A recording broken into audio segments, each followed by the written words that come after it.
നമസ്കാരം കൂട്ടുകാരെ. ഇപ്പോ ദാ എൻ്റെ മുന്നിൽ നമ്മുടെ ശ്രീലക്ഷ്മി കുട്ടി നിൽക്കുവാണ്. നമ്മളിപ്പോ ഭാരത നടനത്തിൻ്റെ ഒരു ചെറിയ നാട്യരംഗം എടുക്കാൻ പോവാണ്. ഒരു ചെറിയ വളരെ ലൈറ്റായിട്ടുള്ളൊരു മേക്കപ്പ് സെറ്റൊക്കെ ചെയ്ത് ശ്രീലക്ഷ്മി മോള് രാമനായിട്ട് ജസ്റ്റ് ഒരു സെറ്റപ്പിലൊക്കെ അങ്ങ് ഇറങ്ങുവാണ്. പെട്ടെന്നുള്ള അതൊക്കെ വെച്ച് അഡ്ജസ്റ്റ് ചെയ്ത് ഒരു കുഞ്ഞ് രാമൻ റെഡി ആയിക്കൊണ്ടിരിക്കുന്നു. ലക്ഷ്മണൻ ചേട്ടനായിട്ട് ആരാണ് വന്നിരിക്കുന്നത്? അനാമിക മോള. അപ്പോൾ ആശാട്ടിക്ക് കാവി ഡ്രസ്സ് നമ്മുടെ അഭിരാമി മോളുടെ കയ്യിലായിപ്പോയി. ആള് ട്രിവാൻഡ്രത്തും ആയിപ്പോയി. ലൈറ്റ് കളർ ഷെയ്ഡിൽ ഒരു കുഞ്ഞ് ലക്ഷ്മണൻ കുട്ടി ഇറങ്ങി. പിന്നെ നമ്മുടെ ശൂർപ്പണഖ മോളായിട്ട് സിദ്ധി മോളാണ് വന്നിരിക്കുന്നത്. അപ്പോൾ സിദ്ധി മോളെ ഇനിയിപ്പോൾ കുറച്ച് കഴിയുമ്പോഴത്തേക്കും ശരിയായ രൂപത്തിൽ, ഇതൊക്കെ മേക്കപ്പാണ്, ഇനി ശരിയായ രൂപത്തിൽ ക്രൂരമായിട്ട് ഇറങ്ങും. നമ്മുടെ അഭിരാമി മോളാണ് രാവണൻ. പിന്നെ ആശാട്ടി എടുത്ത് ജസ്റ്റ് ഒന്ന് മേക്കപ്പ് ചെയ്ത് വരാൻ പറഞ്ഞപ്പോഴത്തേക്കും അവള് വീട്ടിലെ സർവ്വ ഡാൻസിന്റെ സാധനങ്ങൾ എടുത്ത് കിരീടം, നെഞ്ചാരം, പൂമാലയൊക്കെ വെച്ചത് അടുത്ത് രാവണനായിട്ട് അങ്ങ് സെറ്റപ്പായിട്ട് ഇറങ്ങാം. ശൂർപ്പണഖയും രാമനും ലക്ഷ്മണനും ഇങ്ങനെ നോക്കുന്നത് രാവണനെ കേട്ടോ. ഓ ഓക്കെ.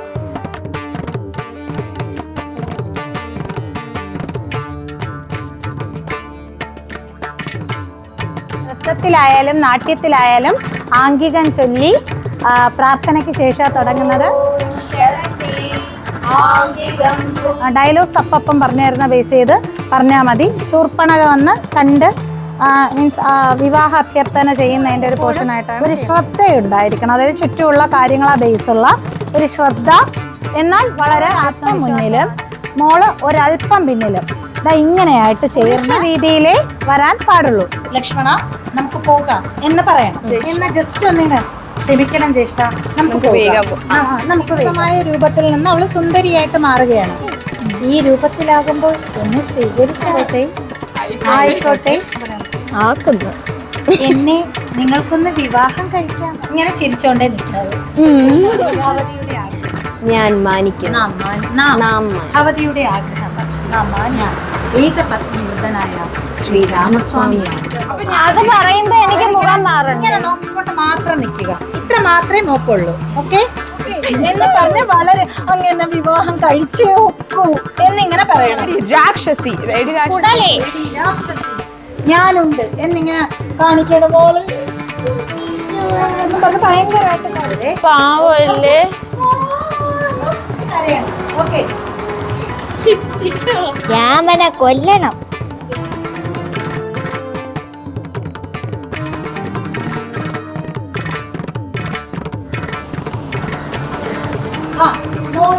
അങ്ങനെ നമ്മുടെ രാമലക്ഷ്മണന്മാരുടെയും ശൂർപ്പണഖയുടെയും ഒക്കെ ആയിട്ടുള്ള കഥ ഇങ്ങനെ തകൃതിയായി മുന്നോട്ട് പോയിക്കൊണ്ടിരിക്കും. ഇതെന്തോന്ന് വെടിയുണ്ടാണ് കേൾക്കുന്നത്. ഓക്കെ. ഇപ്പൊ വേണ്ടോ സിദ്ധി മോള് ശരിക്കും ശൂർപ്പണഖയുടെ രൂപത്തിലായി. നമ്മുടെ ജാനകി മോള് ട്രിവാൻഡ്രത്തായിരുന്നു. അവിടുന്ന് വേഗം ഓടി വന്ന് ജസ്റ്റ് ഒരു സീതയുടേതായിട്ട് ഇങ്ങനെ തൊഴുതൊക്കെ കാണിച്ചു. സീതയുടേതായിട്ടൊന്ന് ജസ്റ്റ് ഒരിത് ചെയ്തു. അപ്പൊ നമുക്ക് നോക്കാം ഫൈനൽ എങ്ങനെയുണ്ട് അല്ലേ. ഇത്ര ഒരു കുറഞ്ഞ സെറ്റപ്പിൽ ചെയ്തെടുത്തിട്ട് എങ്ങനെ ഉണ്ടെന്ന് നോക്കാം. ഭാരത നടനത്തിന്റെ നാട്യ ഭാഗം നമ്മളിങ്ങനെ ക്ലിയർ ചെയ്തു. ശ്രീലക്ഷ്മി മോളുടെ അനുഭവം?